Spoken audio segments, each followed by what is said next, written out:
साथियों, प्राचीन समय में हमने देखा है कि रिश्तों में बड़ी स्थिरता थी और दाम्पत्य जीवन में एक दूसरे के साथ डिवोर्स जैसी चीज़ें हमारे समाज में नहीं थी। जैसे जैसे सभ्यताएं बदली, समय बदला, जीने की लाइफस्टाइल यानी जीने का ट्रेंड बदला, तो हमारे जीने के तरीके भी बदल गए। आधुनिक दौर में एक बहुत बड़ी समस्या है रिश्तों का न टिक पाना।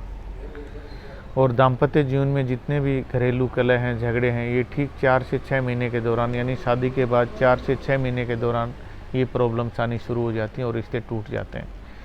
इनमें सबसे बड़ा जो रीज़न है वो है अहंकार। अहंकार की वजह से एक दूसरे के सामने हम झुकते नहीं, रिश्तों में लोच नहीं है, एक दूसरे पे आरोप लगा देते हैं या एक दूसरे के लिए चांद तारे तोड़ते हैं। जब पहले पहले हम जीवन में मिलते हैं तो हम एक दूसरे के प्रति प्रेम, आदर, फिर समय पाके एक टाइम के बाद हम एक दूसरे का अपमान करते हैं, दिल दुखा देते हैं और एक दूसरे की भावनाओं को आहत करते हैं, जिसकी वजह से कई बार कई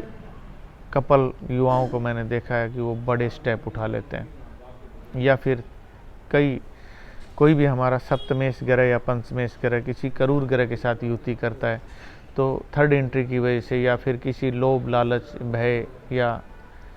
किसी भी कारण की वजह से हमारे रिश्ते खराब हो जाते हैं। तो सबसे पहले कि जब हम दाम्पत्य जीवन में आते हैं तो ये हमारे जीवन में स्थिरता लाने के लिए, रिश्तों को तरोताज़ा करने के लिए, जितने भी घरेलू कलह या पति पत्नी में जो झगड़े होते हैं, जब चंद्रमा चौथा, 8वां और 12वें घर में आता है, आप टाइम नोट कर लीजिएगा एक दूसरे के साथ, वहीं आपके विचारों में टकराव आएगा और वहीं आपके झगड़े होंगे।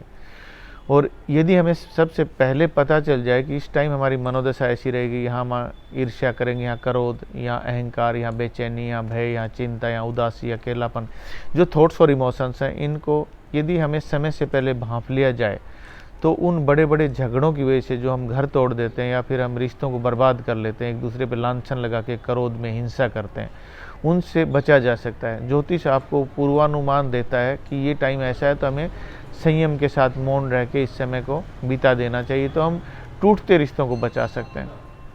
उन्हीं रिश्तों में वापस वही प्रेम, तरोताजगी लाई जा सकती है होरोस्कोप के अकॉर्डिंग। कई बार जल तत्व की राशि होती है, एक अग्नि तत्व की है, तो दोनों में कभी वैचारिक तालमेल नहीं होते हैं,